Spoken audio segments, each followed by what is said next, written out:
Hello again from Cambridge Biomedical Campus Wellness Campaign. As some of you already know, because you've tuned in before, I'm Jill Wilson. And as we always say, wherever you are in the world today, welcome, because the desire and the need for wellness is universal. And these webinars are not just for the 20,000 plus people who work on the Cambridge Biomedical Campus, they're for everyone. So as usual, please feel free to share these links far and wide. Today, I have great pleasure in introducing Sarah Loddick. Now, Sarah is a PhD scientist who worked in and led academic, industry, research, discovery teams before retraining as a leadership coach. For the past 10 years, Sarah's been working with leaders in the pharmaceutical industry to give them the skills, the knowledge, and the confidence they need to be impactful and inspiring leaders that create and foster inclusive environments where everyone can thrive. Now, please, can you put any questions as you think of them in the Q&A? And Sarah will attempt to answer some of them after the presentation. So with no further ado, I will hand over to her. Welcome, Sarah. Thank you, Jill, and hi to everyone who's watching. Thank you for joining, and thank you very much for giving me this opportunity, Jill, to talk about a subject that's very close to my heart. Now, I hope you're here because you're interested in hearing about your scientist self-saboteur and understanding how to conquer it. You might already be very familiar with this saboteur and know what I'm referring to, or you might just have some ideas about what it is, but maybe you're not quite sure, or your knowledge level may be different from that. And all of this is absolutely fine. It doesn't matter where you're starting from, because wherever you are starting from, I promise that you'll get value from this webinar. Now, even if you had heard everything that I'm going to talk about today, there's still value, because repetition, as I'm sure you know, is, I was going to say important, but I'm actually going to extend that to essential, particularly for adults. It's an essential part of learning. So there's always value in hearing things again. And if you listen with a beginner's mind, I absolutely guarantee that you'll get some new insights. I do this all the time. I read books over and over. I listen to people talking about the same topics, things that I think I know everything about, and I always get some value. So that is my goal for today, for you. So your self-saboteur is basically that voice in your head that tells you, often in many different ways, that you're not good enough, or that you can't or shouldn't do something, or maybe that you should do something. Now, depending on your level of awareness, it might not manifest as a voice as such, or there might be a little part of you that's afraid to admit that you have a voice in your head, and that was where I was a few years ago, and all of that's fine. But even if you don't sort of relate to hearing a voice, perhaps what you do relate to is that feeling of, I sometimes feel like I have a bit of an imposter syndrome. So if you're still with me at this point, I hope you're in the right place, because what I'm going to talk to you about, what I want you to learn today, and I'm sorry, I'm just having a little bit of problem moving my slides forward, but we'll overcome that. My saboteur is screeching at me, but it's all going to be fine. I'm going to talk to you about where this saboteur comes from. I'm going to explain why I believe that the scientist saboteur is so much more powerful than a regular saboteur, and talk about the impact it has on you when we let it rule our lives.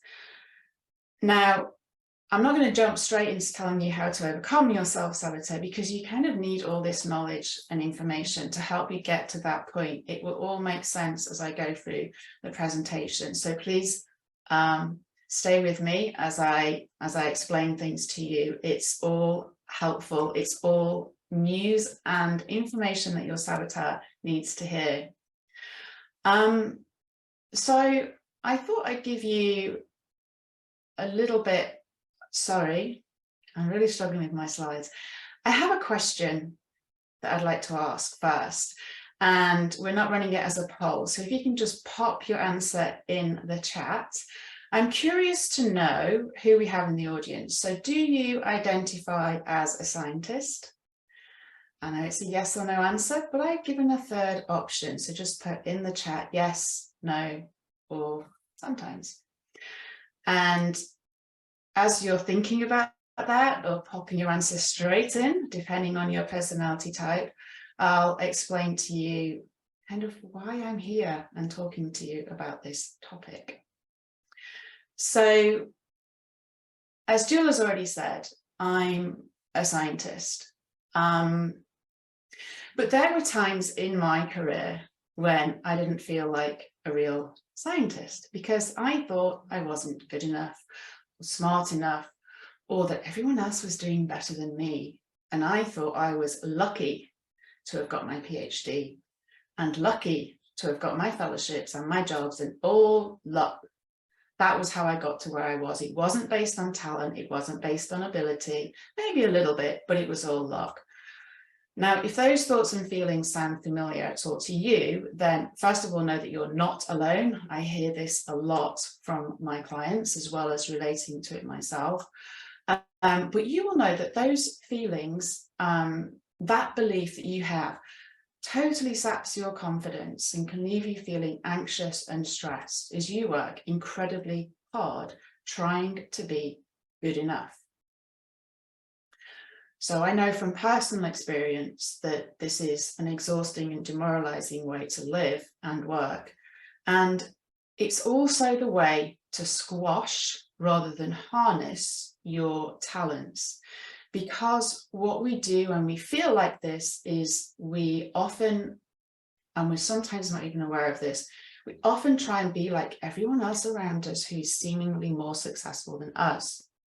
And in doing that, we lose the very brilliance of being ourselves. Now, back then, I thought these thoughts and feelings were true.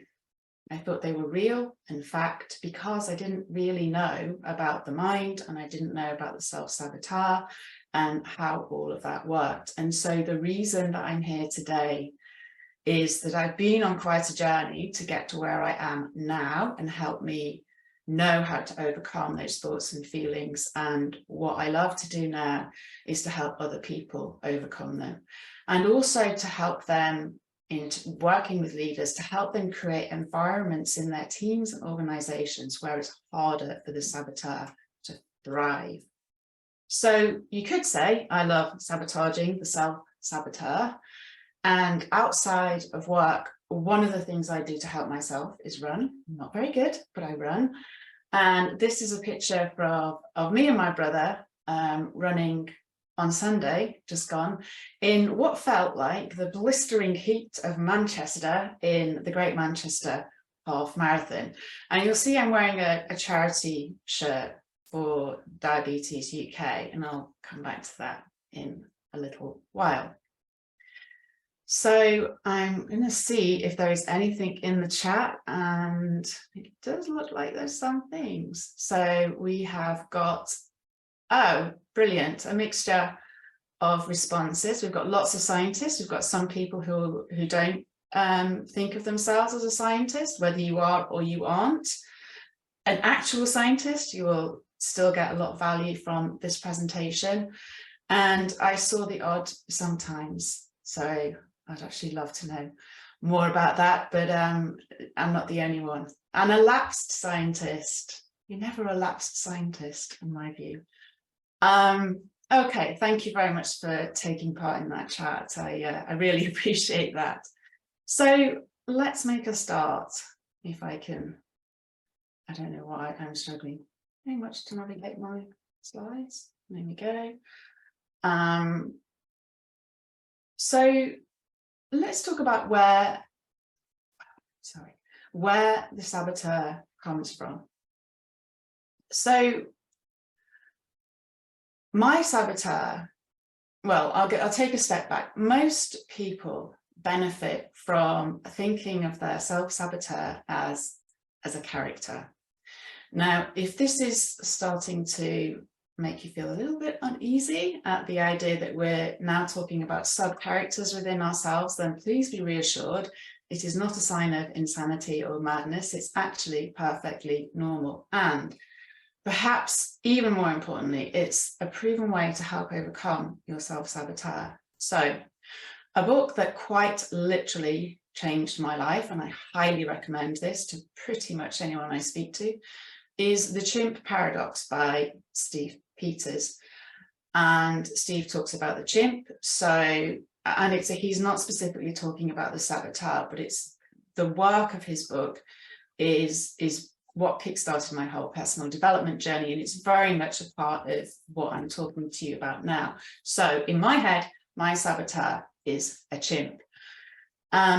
Some people find it really helpful to give their saboteur a name. I don't personally do that. Mine's just a chimp. But for the purposes of this presentation, so I don't need to keep saying the word saboteur, we're going to call our chimp Sally. And I hugely apologise if we have any Sallys in the audience. I don't know where that name came from. It just came into my head. So Sally is essentially that part of the brain. She, if you like, she exists in that part of the brain that evolved to keep us safe from danger. But from when we were hunter-gatherers and lived in caves, and to stay alive, we needed to be part of a tribe. And we had a huge array of enemies and threats that we needed to avoid. So for Sally to do her job, she needs to be hyper vigilant, looking out for danger and threats all the time. And unfortunately, even though we don't live in caves anymore, she still does this. And when Sally sees a threat, such as a predator, she's obviously going to kick off the stress response, the fight, flight, or freeze response. And she's going to do everything she can to ensure we remember the circumstances of this threat so that we can try to avoid it in the future. And I'll come back to this theme when I talk about ladders. So now, a very interesting feature, and it's actually fairly recently that I thought about this and learned about it, is that if you think about that time, we needed to be part of a tribe, right? We depended on other people, we depended on our tribe, because if we were unable to go out and hunt ourselves, we needed everyone else to get us food, we needed people to take care of us. So Sally needs to care what other people think. She needs to be sure she doesn't annoy or upset anyone in her tribe, particularly the leaders of her tribe, especially when she is feeling weak or vulnerable. So I wonder if anyone is starting to recognize Sally in themselves, or possibly in other people. I think this is very evident when you look at young people, particularly adolescents, especially in our modern world. They care very much about what other people think. And frustrating though we find that, this is actually an inbuilt part of being human. It's something that we need to learn to overcome. Now, there's a very important psychological principle, I guess, that I want to talk to you about, because you really need to get this, and maybe you already do know it, but we're going to go for it again. You really need to get this in order for everything that I'm about to tell you to be able to put into action and bring about change for yourself. So we tend to think that this is the cycle. So something happens, we have an event, it creates emotions, and that drives behaviors. So for example, someone shouts at me, I get upset, angry, afraid, and that drives me to either run away and hide, cry, or shout back, depending. But actually, there are some really important and valuable missing pieces from this cycle. The first of which is thoughts. So the cycle actually goes like this. An event happens and we create thoughts about it. And it's the thoughts that drive the emotions. Now, if this is the first time you're hearing this, you might be thinking, well, yeah, obviously. But for the vast majority of us, we're completely unaware of this. And even though we have these thoughts, and even though when we're told this, we go, well, yeah, of course, we sort of associate the emotion with the event. So we'll say things like, you made me angry, or you made me upset, or, I don't know where this is coming from, the bus was late and that made me really anxious. And that's true, but we're missing the fact that actually it's the thoughts that are driving the emotions. And the reason this is so important is that we absolutely can control our thoughts if we learn how to and work at it.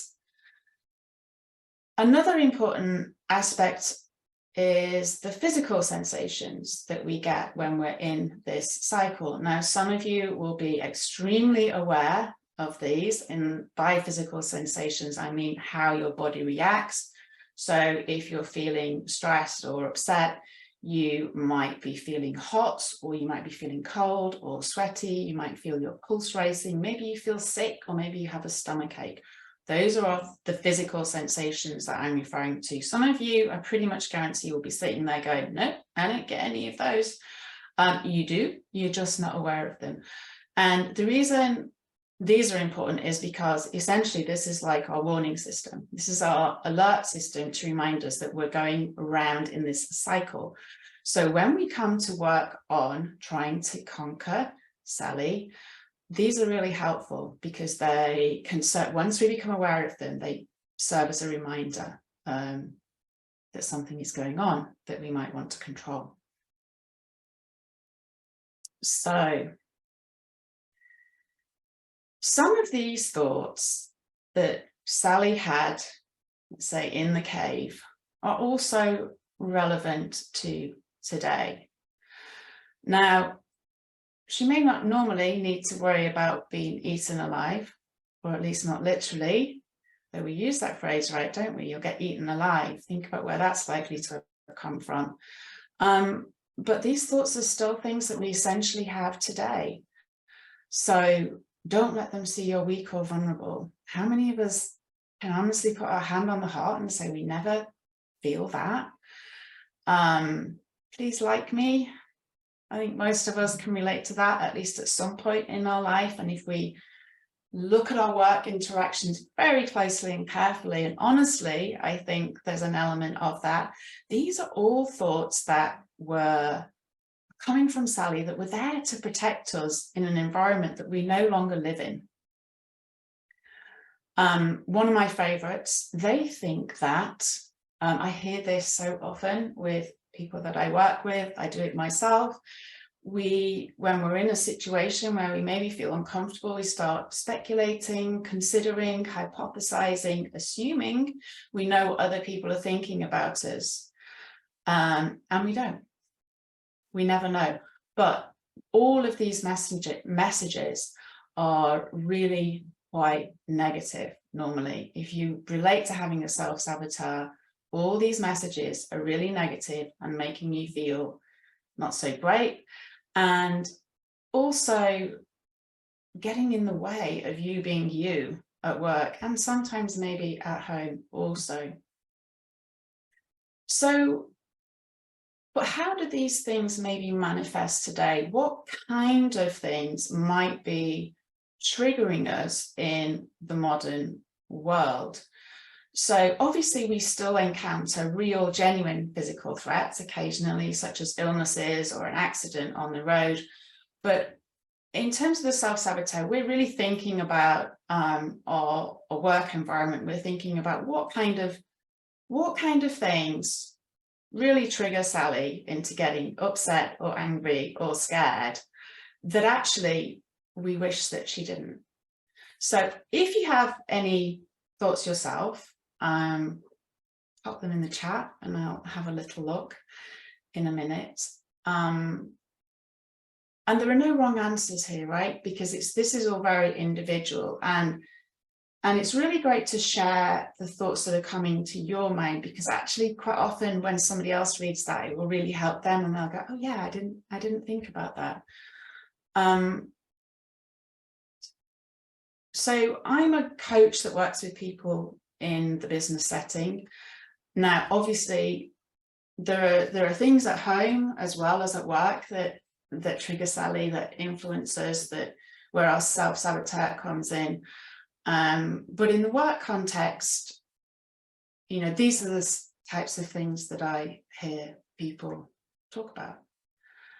I'm giving a big presentation to the senior management, or to, I don't know, a big conference, and I'm feeling anxious, I'm feeling scared, or even, you know, I just don't feel confident speaking up in a meeting, or I hate having difficult conversations. I've got to give someone some feedback and I really don't want to have that, or I need to get some feedback and I'm not looking forward to that conversation.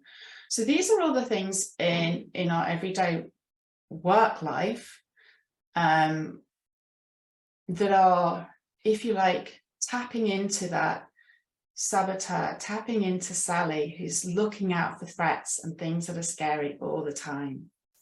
I'm just going to see if I can see if there is anything in the chat.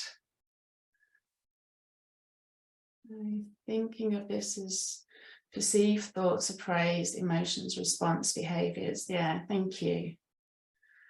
Comparison with what others have achieved in life. Yeah, that's a huge one, isn't it? How will it come across? Oh, brilliant. Yeah, great.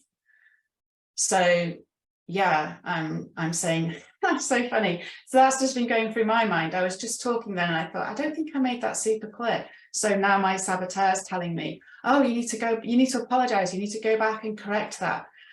It's happening all the time. Every interaction we have, most of us are having almost like these little mini messages from Sally. And what I want to get you to do is to be able to learn to recognize them and then have a dialogue. So almost like a little conversation, again, remembering that this is not a sign of madness. The feeling that my boss always thinks I could work harder. Yeah, wow. Thank you so much for sharing, everyone. Keep popping things in the chat, because I'm sure others will get value from reading the things that you're sharing, because then we know we're not alone, right? When someone says the thing that we're thinking, and that's actually really powerful in just helping us feel a little bit less uncomfortable.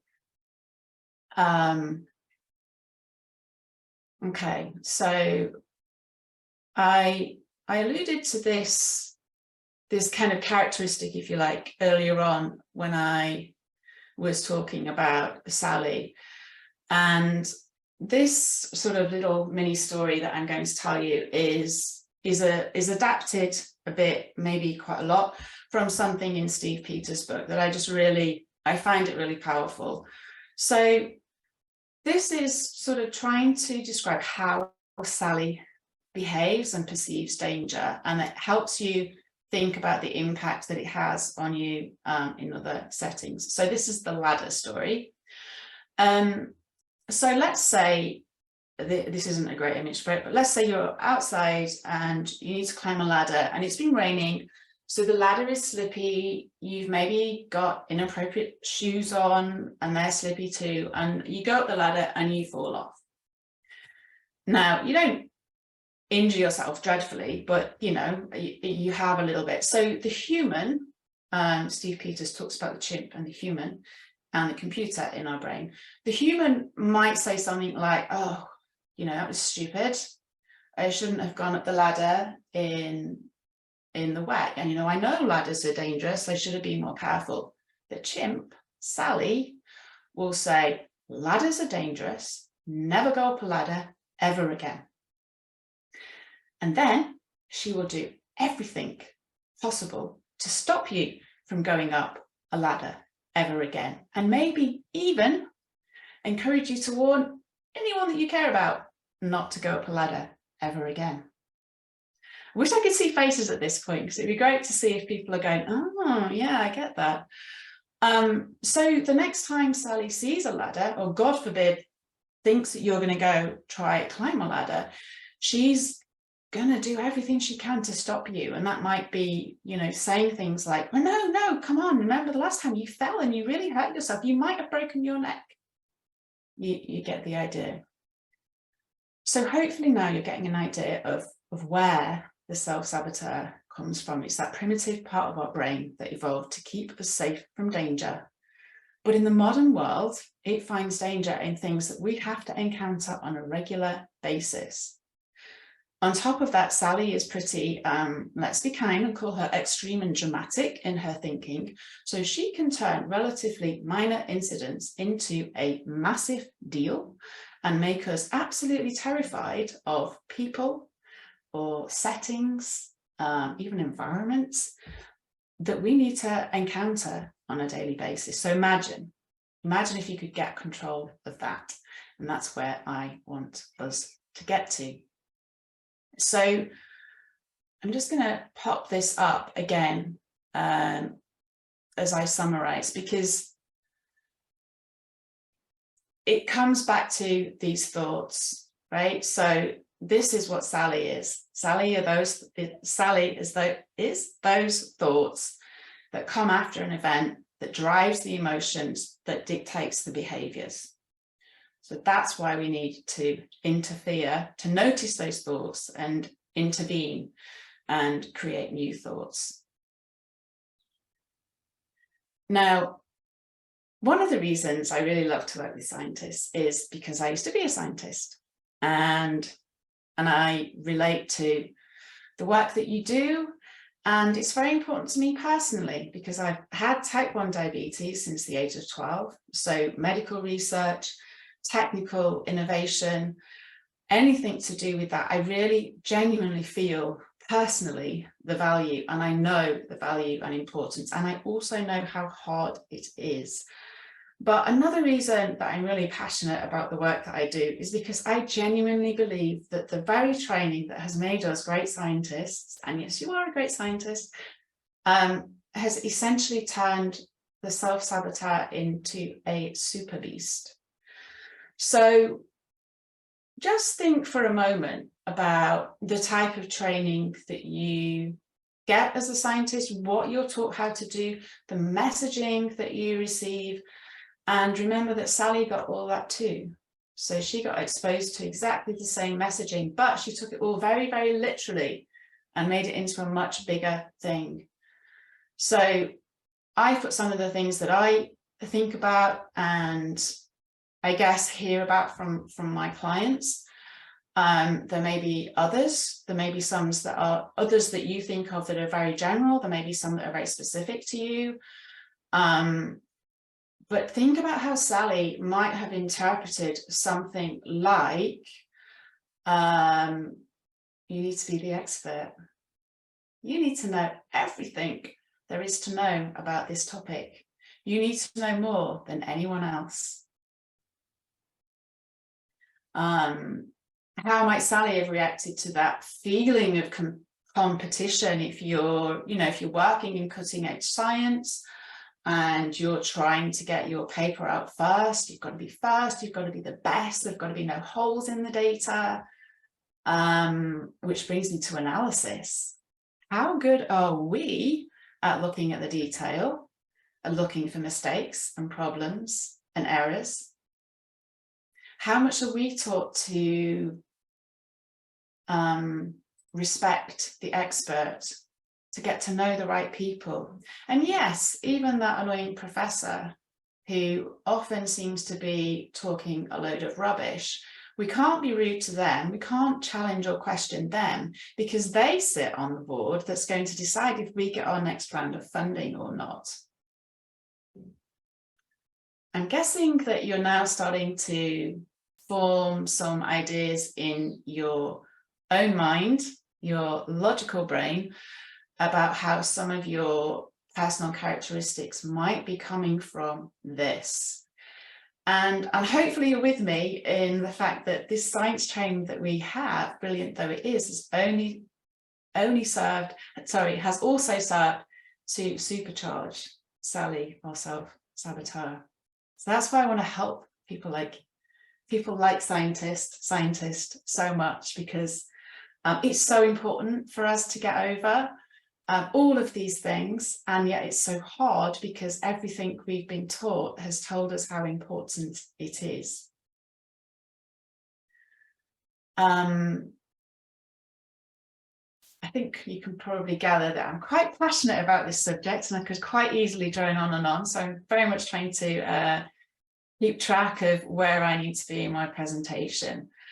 So you're probably already thinking about some of this, if not all of this, and additional things yourself now. But why do we care about all this? Why are you still sitting here, hopefully? Why am I here talking about this? Why have I read, I don't know how many books and articles about this? Well, because the impact of the self-saboteur on our lives, if they're ruling, is huge. So as a scientist, these are the things that I know are connected to your self-saboteur, and specifically that scientific training, but not uniquely. We all have these to some extent. So second guessing yourself, analysis paralysis, perfectionism. If I had £1 for every time I hear someone tell me they're a little bit of a perfectionist, yeah, I'd be pretty well off. Micromanagement is an interesting one, but this is also, believe it or not, connected to self-saboteur. Micromanagement is not because your team are not capable and you need to be on top of what they're doing. It's much more about what you are thinking about the need to be in control of everything than anything else, and not wanting to be a failure. A reluctance to speak up. Wow, this is like my big passion, if I'm honest. It frustrates me so much that so much brilliant science gets missed and lost because the quieter people who have the brilliant ideas are in an environment where it feels so difficult to express them, to speak up, because you're afraid of hurting someone, upsetting someone, angering someone. All that is Sally.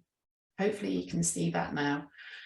Very similar to this, you've probably heard of the concept of groupthink. It's a psychological phenomena where we will go with what everyone else is saying. So there are some fascinating studies done along this line where they set people up and we'll show them, very simple, show them 2 lines. One is longer than the other, and there'll be one person in the room that is the forgotten the word, being analysed, and then everyone else in the room is part of the experiment, if you like. So they all know what's about to happen, and they'll be asked to select the longest line, and all the people who are in the know will select the shortest one and say that's the longest one. The vast majority of people in that setting will agree with them, even though they know it's wrong. That's groupthink. Now imagine that in an arena where innovation and novel thinking is absolutely critical. And even if that doesn't convince you, because I'm sure you can see the impact of all this on your ability to do your job well, but also, maybe more importantly, all of this leads to so much stress and unhappiness, not just at work and at home. And this is why it's really important. This is why I really hope you get something from this presentation that will help you get more control of your self-saboteur. So on to the juicy bit. How do we do it? How do we tame and conquer our self-saboteur? Now, confession time. I had planned to generate a little PDF file that would help sort of walk you through this process, because it's kind of a process that I want you to be able to go through. I haven't done it yet, but at the end of the presentation, I'll show a barcode, which essentially you can scan, and that will connect us or send you to my LinkedIn profile. If you connect with me on LinkedIn and send me a message, I will generate this PDF and I will get one to you, because it is actually about doing some thinking, being structured in your thinking, and taking some notes, writing some things down. And please don't switch off at this point and think, well, that sounds like a lot of work, because just think about the impact that this is going to have. Think about how life would be if you didn't have that feeling, that voice in your head telling you all the negative stuff that it's telling you. And it's not a lot of work. It just requires a little bit of effort. But I would love to remove part of it by giving you this PDF. So you've probably already read what's on the slide. So essentially, the secret to conquering your self-saboteur is to get to know your self-saboteur. And that's why it requires you to do some thinking, because I can't tell you what your self-saboteur gets upset about. So that's the first question. You know, what is it that upsets your self-saboteur? What are those situations, those things? Who are those people that trigger you, that make you feel whatever it is? Angry, scared, upset, worried, nervous, anxious. We've heard about our boss. We've heard about other people being better than us. So notice those situations where you feel that trigger and write them down. Create yourself a little list. Feels negative at the start, but it's going to get positive. This is like the platform you need to help you move forward. Try and notice the physical symptoms that you get in these situations. As I said before, some of you will find this really easy. You may even know them now, but for others it will be harder, and you will have to, when you notice yourself in, or when you go into a situation that you know is likely to be stressful, just try and take a little note of what's going on in your body. Is your heart beating faster? There'll be just things that happen so often you don't take notice of them. And again, write those down, because those are like your early warning signal. Those are telling you, right, it's like a prompt in your brain, like the Pavlov experiment, prompting you to remember to take notice of what's going on and change your thoughts.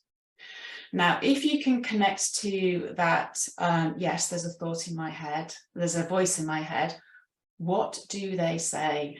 What words, literally, what words, what phrases do they say? I appreciate you're not going to want to write these down in the moment, but try and keep track, try and make a little collection of all those phrases. Some of them you may know now already. Write them down, because what you're going to do next is take those phrases and work out what will calm Sally down. So what's like the opposite? So if we go back to our ladder, in that setting, so we've fallen off the ladder, we've had that incident, and we need to go up the ladder again. So most people will be feeling a little bit anxious at this point. We'd say something like, oh, in our head, you don't have to say it out loud. It is more powerful if you can say it out loud, but you can say it in your head and it will work. We would say something like, oh, it's okay. You know, yes, I know I fell off last time, but it was slippy, it was wet, it's dry today. I'm going to be really careful. And I know to some of you that will sound so stupid and so lame. So you're going to have to trust me that this is the way to do it. It actually really does work. So you're looking to create a phrase to counter the saboteur phrase. Something to reassure it. This is why having it in your head as a character helps. What will make it feel calm and what will reassure it? Think of it as a toddler. How do I reassure that it's okay? Another very powerful way to do this is to create new positive experiences connected to the negative. So that phrase, they need to get back on the saddle. If you've fallen off a horse or a bike and had an accident, then the next time you want to get back on, it's scary. There's some anxiety, some nerves, some physical symptoms. You may even think, I don't think I ever want to get back on the bike again. Right? That's Sally, because Sally's, your saboteur, has taken that memory of that incident and turned it into, and we're always going to fall off. So the way to overcome that is to get back in the saddle and have an experience where you don't fall off, and do that over and over again. And then in time, it becomes easier. And some of you may have done something like this and go, yeah, I can relate to that actually.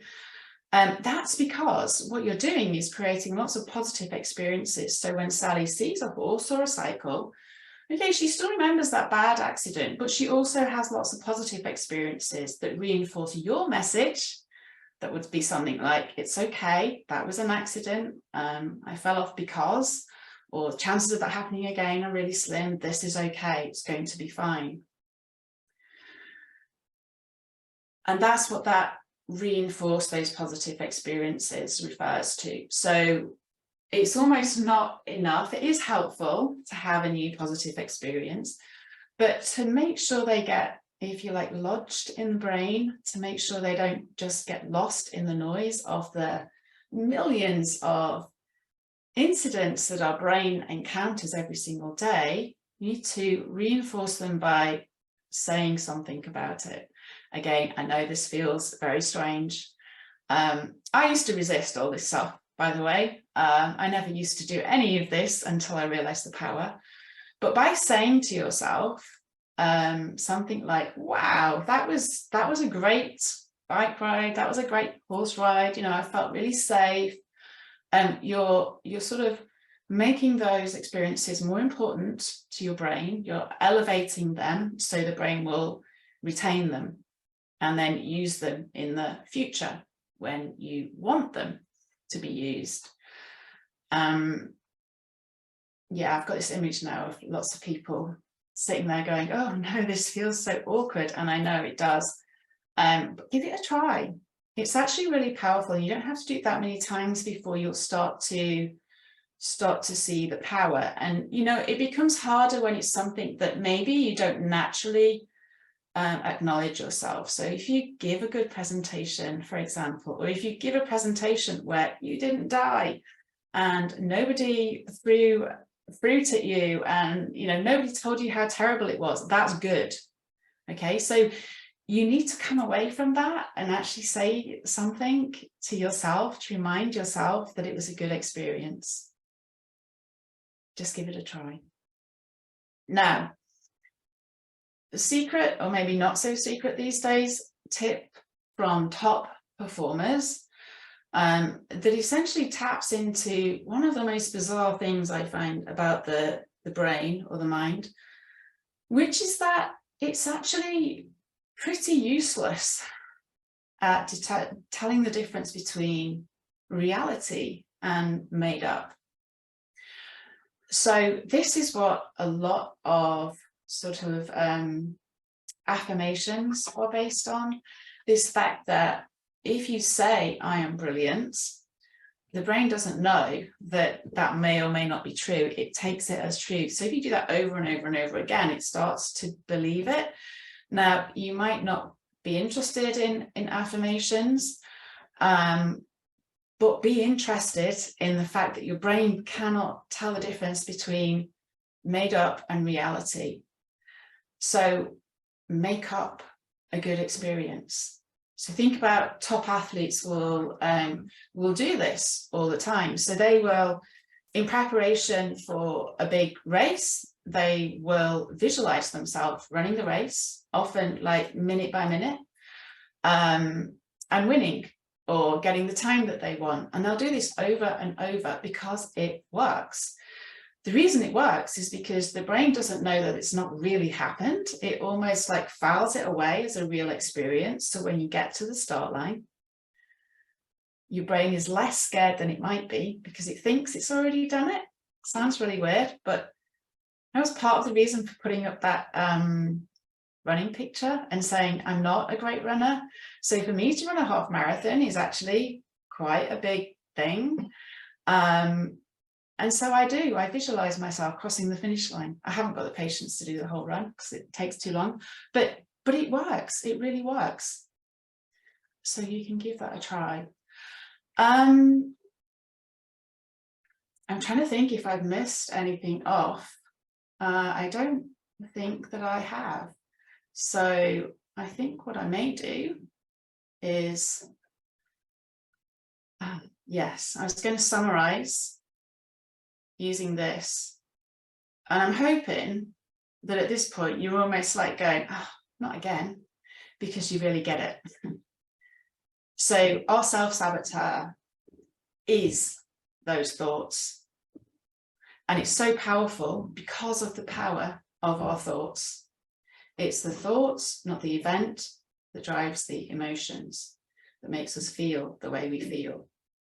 So we can't necessarily control the event all the time, but we can control our thoughts.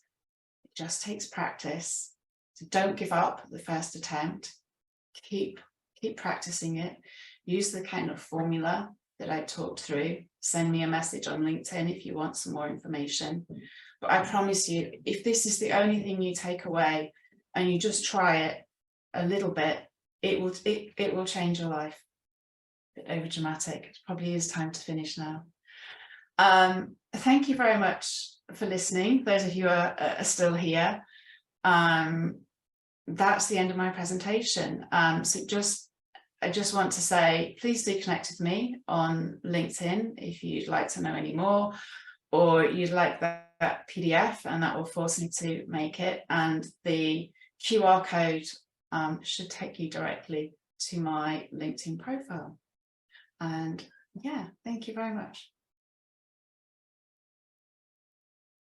Thank you very much, Sarah. Absolutely fascinating. And I can see some comments coming in there as well, thanking you. So yeah, really, really thought-provoking, which I think is probably what you were aiming for.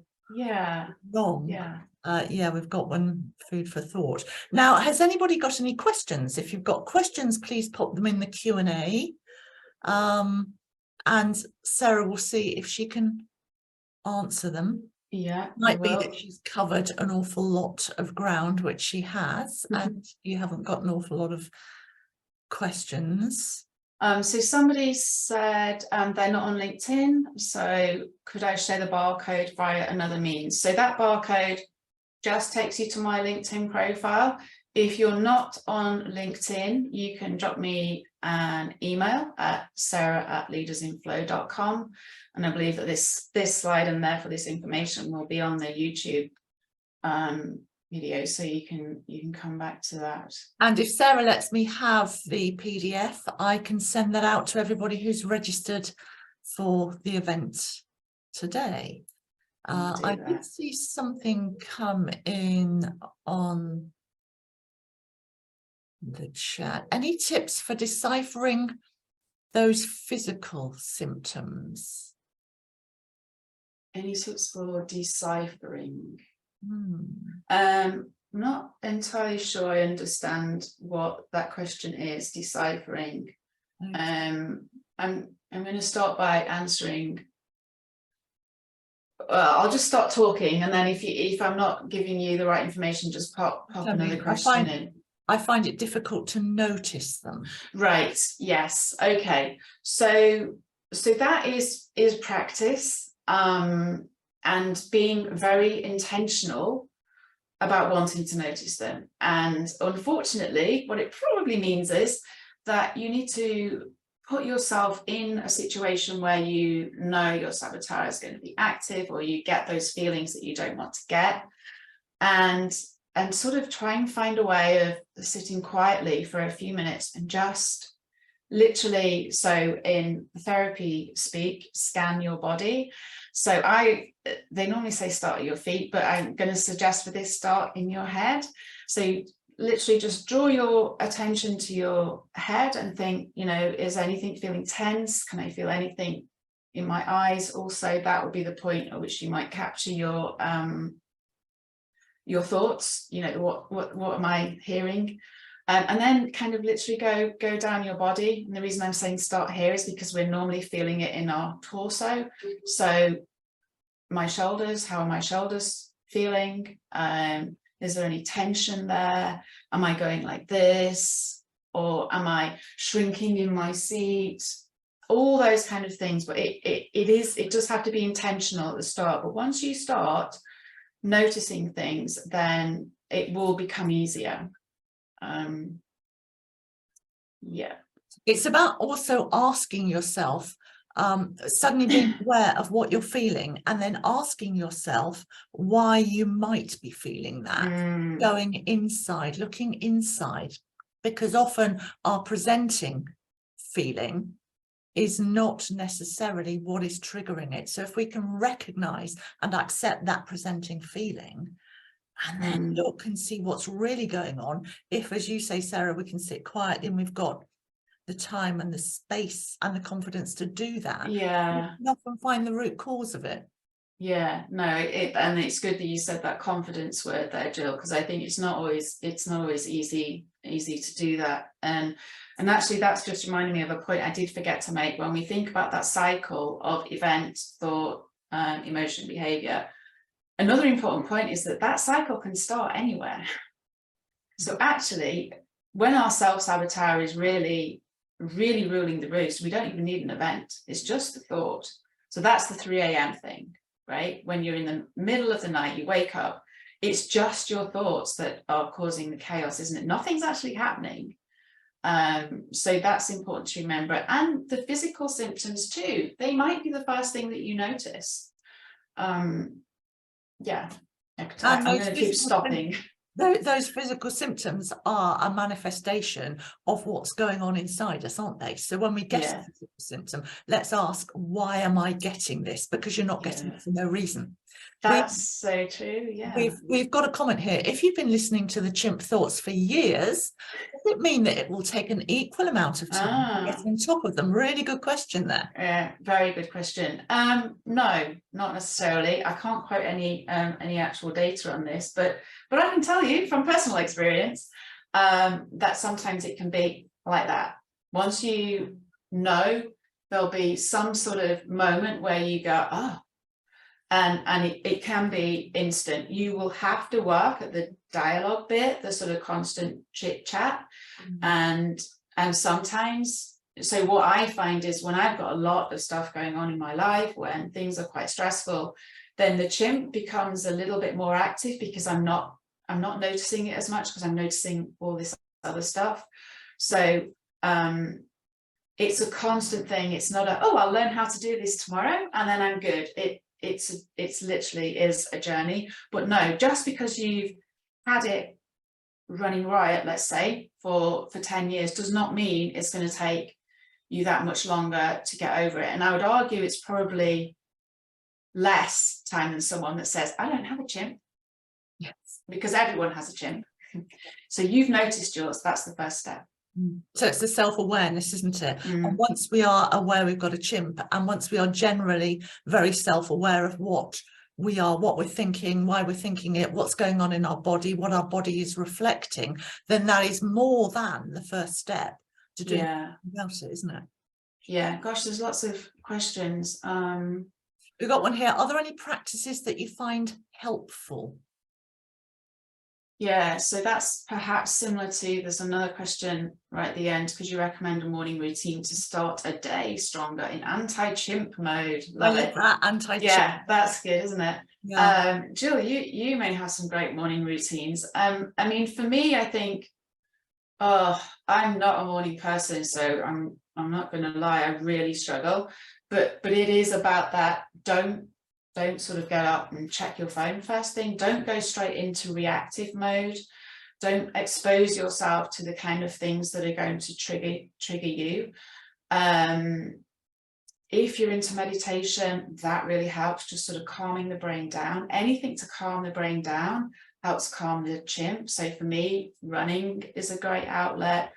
I do other techniques. Affirmations, just writing some positive things, a gratitude journal, starting the day by thinking of the positive things that happened the day before. If gratitude doesn't rock your boat, something that I relate to better is like an achievements thing. So literally writing down 3 things that you achieved the previous day. And, you know, I've been in bad places sometimes where getting out of bed was an achievement. You still write that down. So what you're doing there is just you're sending all these positive messages to your chimp and yourself that you're capable, you're able to do things. Before I go to sleep at night, I have a mantra that I will wake up, and when I wake up, I will be relaxed, but I will feel motivated, I will feel refreshed. And generally it works because you're programming your brain for the next morning. And I think if you can wake up with at least a positive attitude, or as positive as you can be, it can be very, very helpful. Yeah, no, I think that's a good one, because you're setting that as you fall asleep, which then helps have a restful night's sleep. So someone's asked, is this the same as mindfulness?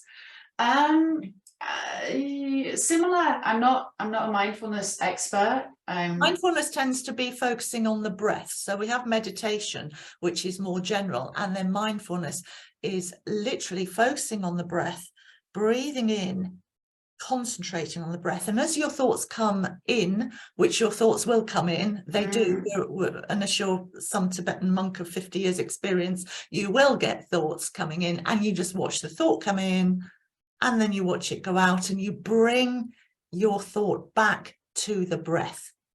And in a way, it pushes or tries to push everything else out. So mindfulness can be very, very helpful, and you can do it at any time of the day. You can do it at the bus stop. You don't have to close your eyes. You can just focus on the breath, and it can be very, very calming, as can breathing in. I'm very conscious of breathing in and then breathing out slowly for longer than you breathed in. And that can actually regulate your system as well. That's so powerful, the breathing thing, isn't it? Yeah, very much. I use that with my daughter, and it's incredible to see it happen. She doesn't like that, but I'll just slow my breathing, and then naturally she'll slow her. So it's not really the same as mindfulness. When listening to Jill, it's almost like the opposite, isn't it? Because I'm asking you to pay attention to those thoughts. But I guess if you're working on managing your chimp or your self-saboteur, then doing that alongside sort of mindfulness to help balance, I think would be really great. I think it all works. It's all got a place.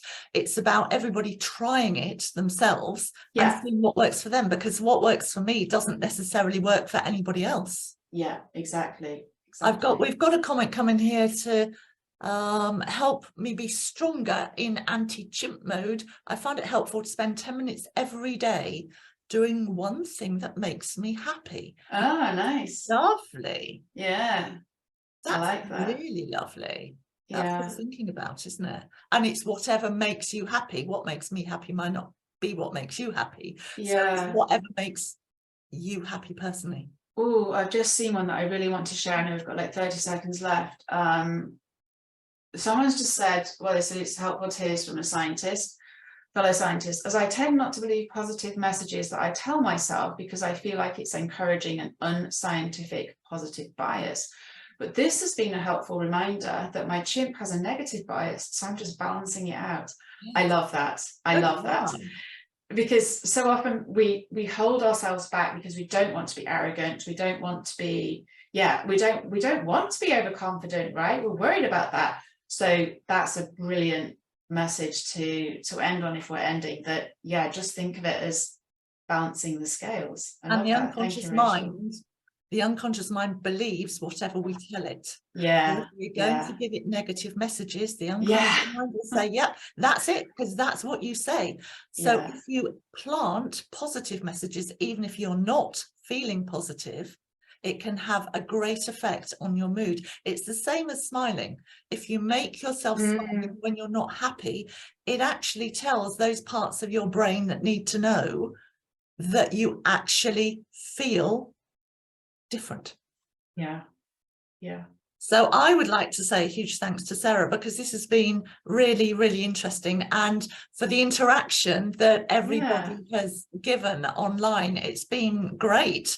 There's been an awful lot of interaction. I think that's very satisfying, because it means that you're involved, it means that you're listening, and it means you have questions. If you have further questions, do send them in to me via Eventbrite, and I can send them on to Sarah, or you've also got Sarah's contact details as well. You can send them to her directly. Clearly this chimp has been messing with a It's lot been of us, hours, including yeah. me. Love that as well. Busy, busy chimp. Very much so. So I want to thank Sarah again. I want to thank everybody for turning up today and participating so brilliantly. Thank you. And hopefully we'll see you next time. Goodbye. Thank you.